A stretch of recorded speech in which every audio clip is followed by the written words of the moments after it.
Morning, students.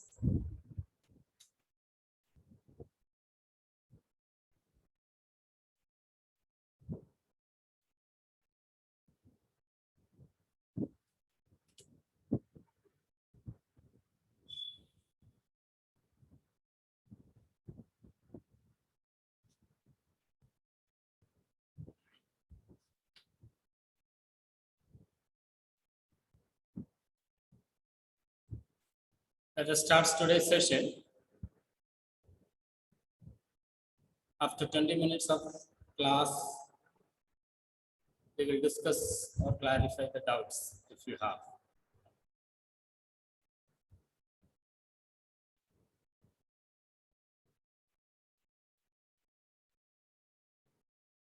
You can switch on the videos.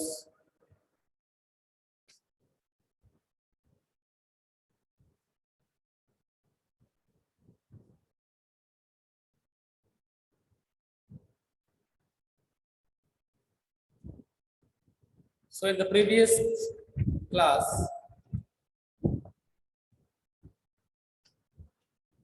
we discussed about statistical inquiry. What is meant by statistical inquiry? And also we discussed 3 terms there, like investigator, enumerator, and respondents.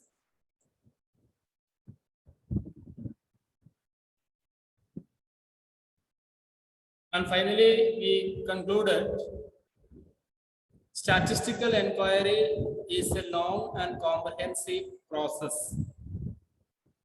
It's long and comprehensive process.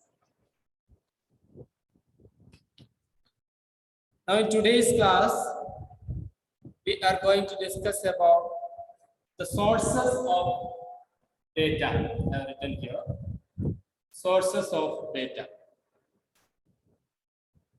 How can we collect the data regarding any of the economic entities? Collection of data or statistical inquiry, it is based on a systematic collection of data. Statistical inquiry, it should be accurate to the point. It is to be right. It is systematically, it must be systematically arranged and based on statistical data. Then only we come to the conclusion that the collected data can be right in form. Here, what is meant by data? What is meant by data? To the classes, we have been discussing the things, the term data. What does it mean, data? Here the data means that, or data are numerical descriptions of a certain observations or things. Data are numerical descriptions of certain observations or things. Certain observations or things, we mean certain economic activity, certain process of production, can be either in aggregative form or in a particular unit. Information regarding the incomes of families, information regarding the marks scored by the students of a particular class of any of the subjects, or information regarding the annual production of rice in India over the number of years. So this way, data are numerical descriptions of anything or any observations. So this is what is data. Now, if the data is written down as collected, then it is known as raw data. If data is written down as collected form, it is said as raw data. The raw data is mass data that has not been organized numerically. It is a mass, it's a collection of mass ideas, mass things, and it is not being organized in a proper way, numerically. That is what raw data. Whereas when this raw data are arranged in a particular order, it can be called as ordered data. So data, what are called data? Okay, data are numerical descriptions of certain events, certain observations, certain things. It has to be collected as a whole. Okay, and that is why without arranging systematically, it is being collected. Therefore, this data are known as raw data. Once this raw data is arranged in a proper way, is systematically arranged in a particular order, then that can be said as ordered data. For the observation of any economic entity, we need to arrange the collected data in an order, which means ordered data is more important to understand, to study, to grasp about any observations, any activities of the economy. Data are generally classified into two categories, namely internal data and external data. Two categories, internal and external data.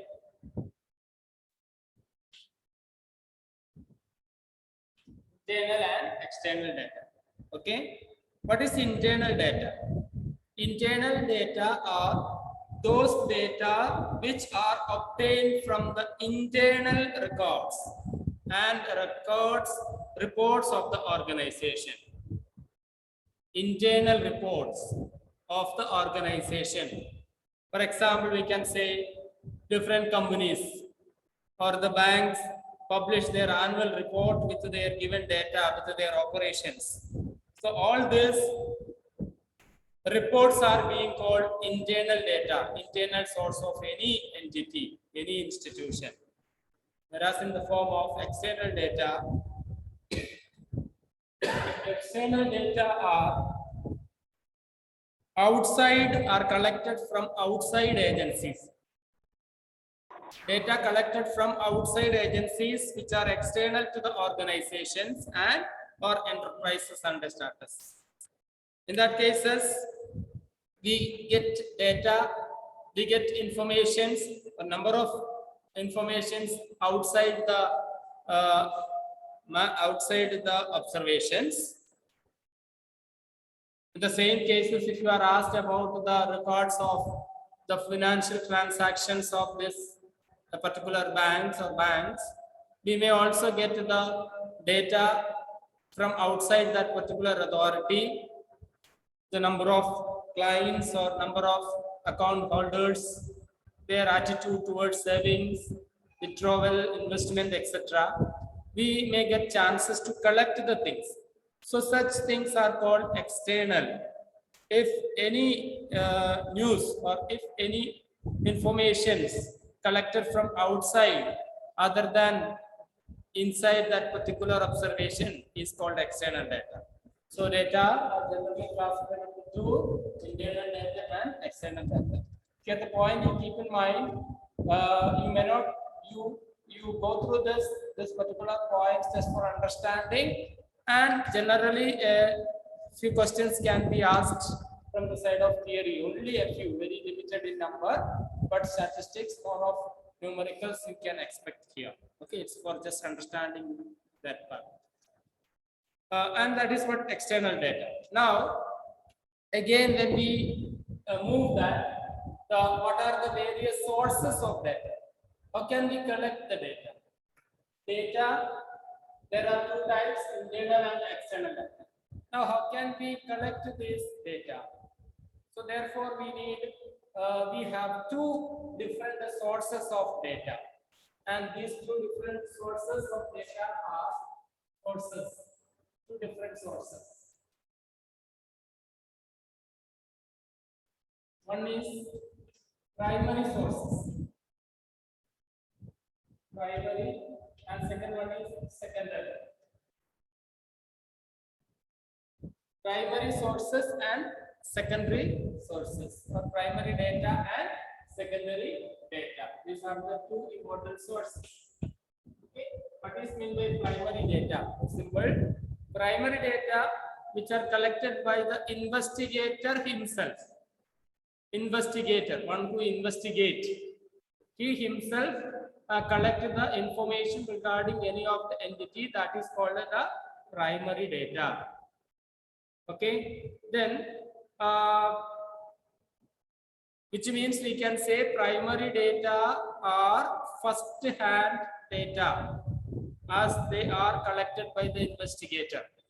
They are called first hand data because I myself will be collecting that data from any of the sources. So that is the first hand data, not with the help of a enumerator or a third person. Therefore, it is called as first hand data. What's the reason? They are collected by the investigator for the first time. First time. Data are being collected by the investigator first time. That is why it is called as first hand data. That is primary data. Whereas in the case of secondary data, the another source is secondary data. What is meant by secondary data? Secondary data are those data which are not collected by the investigator. One is collected by the investigator and another one is which are not collected by the investigator himself. That is called secondary data. Then this secondary data where they can take or they are considered as the second hand data as they are collected with the help of enumerators, with the help of any third person. Secondary, not direct hand. Okay, that is the reason it is called as secondary data. Now, we will discuss about various methods of collection of primary data. What are the methods? Various methods. Methods of collecting primary data. Methods of collecting primary data. The first important one. Now we are going, suppose you just imagine you are given a particular duty or collect observe any of the economic entity like population or employment or income level or protection, consumption, exchange, anything. You are asked to make certain study or the consumption of consumer goods, particular goods like the cheap priced goods, soaps, Colgate, or any items. You are asked to investigate, you are asked to study. Then what are the different methods that you supposed to use throughout the process of collecting data? The first important one is says that direct personal investigation. First one is direct personal investigation. Or personal interview. Direct personal investigation. The one of the important methods of collecting data or collecting primary data is direct personal investigation, or you take an interview. So for that, how can you take an interview, or how will you take an interview? The person who conducts the inquiry and collects the data is known as investigator, that we have studied. One who studies about any of economic entity by himself is known as investigator.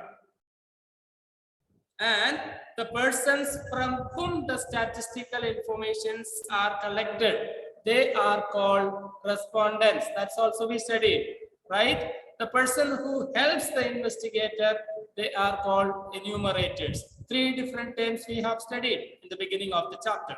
So here, for a purpose of taking an interview or for understanding any of the economic behavior, the investigator himself asked to take an interview with the respondents. Here the respondents are there, which means from whom we take the interview or from whom we collect the data about any of the activity, any of the observations.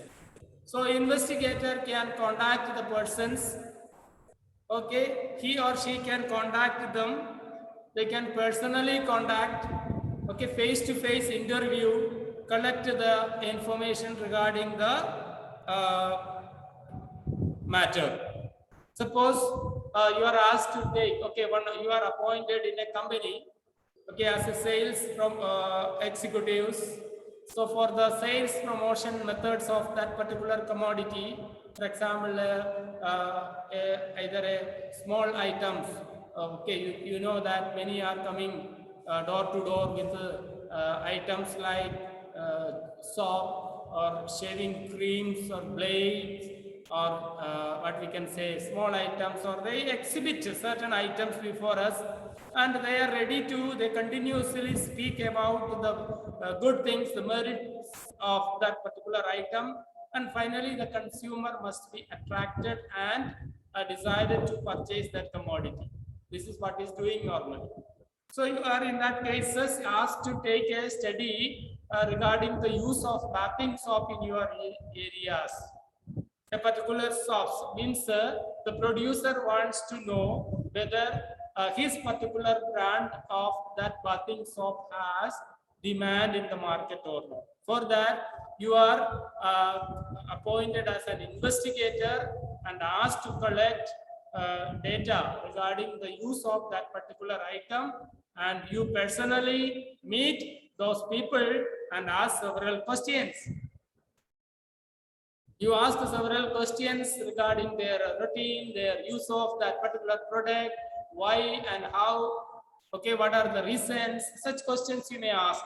And therefore, we get the fresh first-hand data, which is 100% accurate in nature. Because there we do not depend any of the third person, we directly approach them and ask the questions, and we are collecting the data which is exactly or absolutely right to the matter. Are you getting me? So when we ask these questions to us, or when we make the report is absolutely, it will be right in nature, it is original, it is accurate, and because we have used their method is direct personal interview. Okay, direct personal investigations or interview from face to persons from face to face, and that is why this data are being treated as accurate. Clear? And second one, we move to the indirect oral investigation. Indirect oral. Indirect oral investigation. What is the indirect oral investigation? It's a part of an inquiry, collecting the reports regarding any of the entity. So it is indirect or oral investigation. For example, you can see that a person who is, suppose, an addicted to drink alcohol, a person who continues, okay, like if he or she is a chain smoker, addicted to use smoking cigarettes continuously. So you are asked to make a study investigation report, okay, based on the behavior of that such people. In such situations, we required information, maybe sought from neighbors and friends of the respondent, because you cannot ask them directly, you cannot approach such people who are addicted to those, and you will not be asked the questions whether you like to drink, or how many days, how many times you have this liquor in a day. Such questions you cannot ask to us directly, because they may sometimes may be aggressive in nature, right? They don't like that.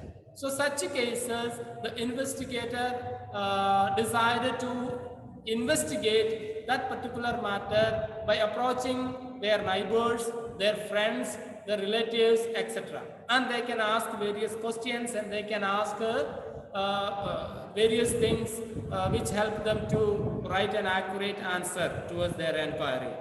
Clear?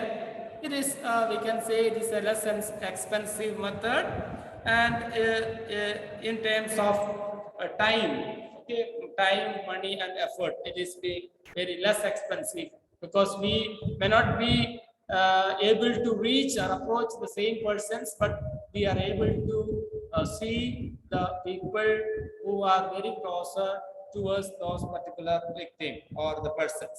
And that is what indirect oral investigations, and oral only, it's not even written, but just you ask about that particular person, what about him, what about her, okay, whether she is or whether she is not, in such a way. So there are questions asked to the enumerators, okay, to the respondents as neighbors and friends, etc. So that is what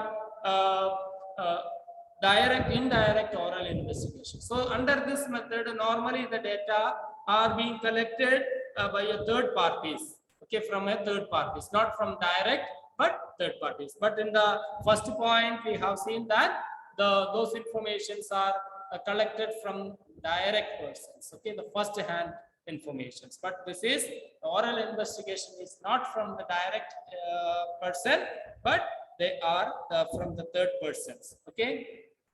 Got it? Then we move to the next. Information from local agents or correspondents. Informations from local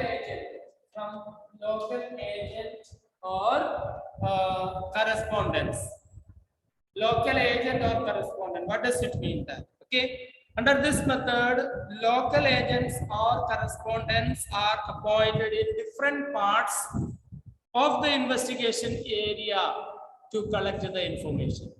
Many investigators, many correspondents, many agents are being appointed to investigate this fact to the various fields.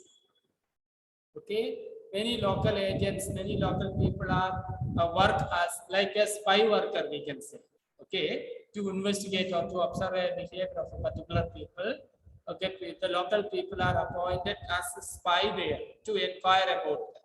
Similarly, in such cases, here the authority may appoint number of people as local agent to investigate that particular matter, and based on their informations, we can make the accuracy, we can find out how much accurate that information collected by these local agents or correspondents. Okay, it is normally also we can say, so sometimes we may take the help of local newspapers, radio, television agencies, mass media, communications methods also being used to study about that particular entity.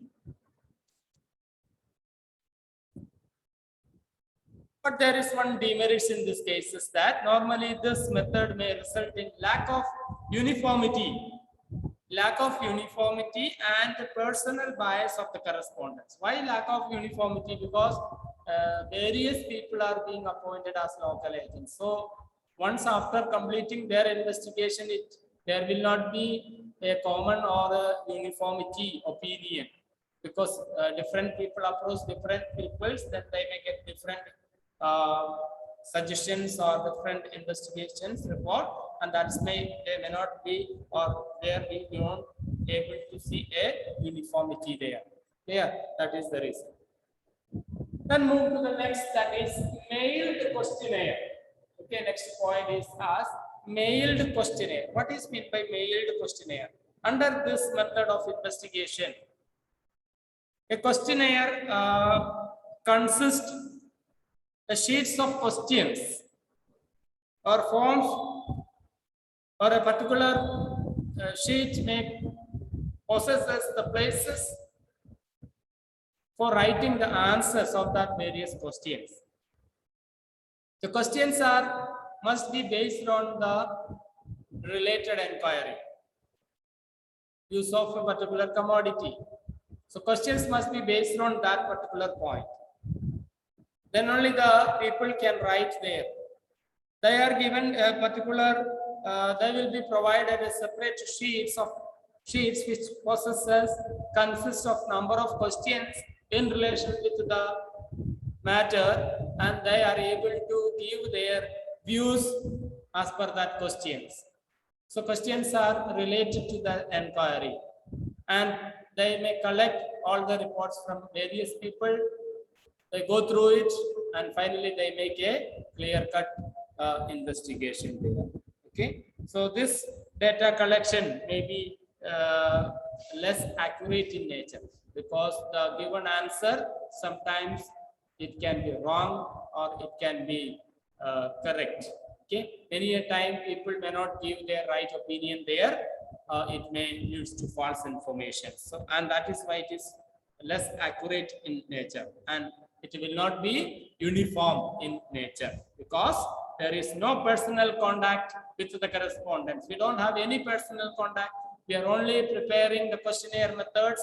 The such paper is being handed over towards the people, and they are writing, they are giving their opinion. So there cannot be any uniformity in that, and less accuracy in the investigation. So this method is commonly used in India for business and other research organizations, by business people and other research organizations for this questionnaire method. Clear up to there? So we have discussed the points like direct personal investigation or interview, indirect oral investigation, information from local agents, and mailed questionnaire. Okay, mailed questionnaire. 4 points we have discussed, and now we can lightly clarify the doubts if you have. Okay, ask regarding your doubts. This, what you need to study is what is mean by data, what is primary data and secondary data. Okay, what are the methods of collection of primary data? Is that clear? What is mean by data, what are primary and secondary data, and methods of collecting primary data? You need to study here. And I don't think that much more is required there. Okay. Because from the entire portion of statistics, you may get more of numerical questions and theory very less, 1 or 2 questions only in the from first part. Just definition of any terms can be asked. Okay. So should just whatever point I say or whatever we discussed, only those things you get it confirmed. Okay, those things only, not more than that.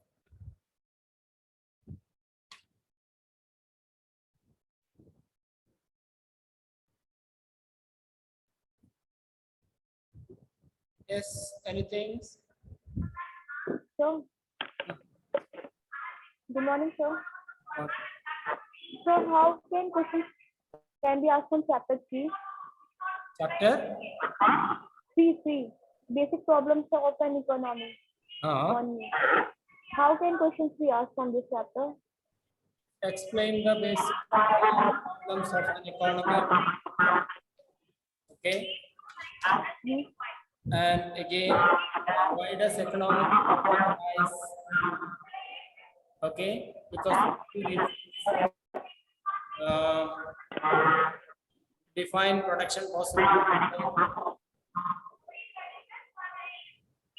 Explain the characteristics of production possibility curve. Explain the basic problems with the help of production possibility curve diagram. Okay. This way it can be asked. Okay, sir. Thank you, sir.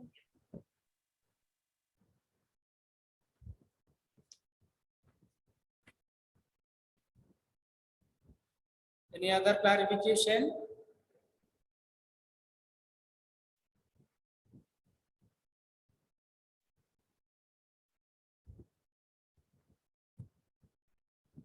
Okay, if there is nothing, let us wind up today's class. Okay then, bye. Thank you, sir. Thank you, sir. Thank you, sir. Thank you, sir. Thank you, sir. Thank you, sir.